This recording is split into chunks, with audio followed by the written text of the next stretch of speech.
இது வந்து பாத்தீங்கன்னா குடிமிளகு பொடி. இதோட நன்மைகள் நான் இப்ப சொல்லுறேன். இது வந்து பிரசவம் முடிந்த பிறகு தாய்ப்பாலுக்கு இதை வச்சு சாப்பிடும்போது ரொம்பவே நல்ல ஒரு உணவு. வேற கபம், தொண்டை நல்லா பழுத்து போன கபத்துக்கு இது ஒரு நல்ல மருந்து. வேற உடல்ல இருக்கக்கூடிய எல்லா தொற்று நோய்க்குமே இது ஒரு நல்ல மருந்து.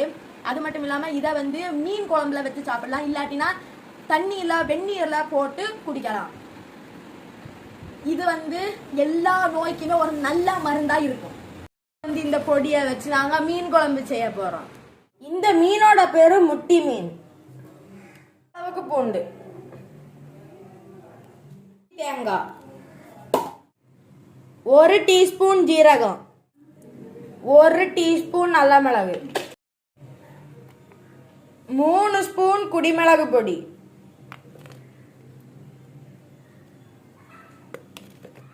இப்போ கொஞ்சம் தேவையான அளவுக்கு தண்ணி ஊற்றணும், நல்லா அரைக்கணும். அதுக்கு பிறகு இதை எடுத்து தேவையான அளவுக்கு தண்ணி ஊற்றி நல்லா கிளறி விடணும். இதில் நம்ம பூண்டை வந்து ஆட் பண்ணணும்.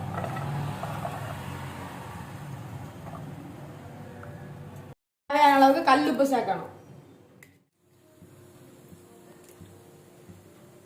வாசனை போற வரைக்கும் மீடியத்தில் வச்சு நல்லா கொதிக்க விடணும்.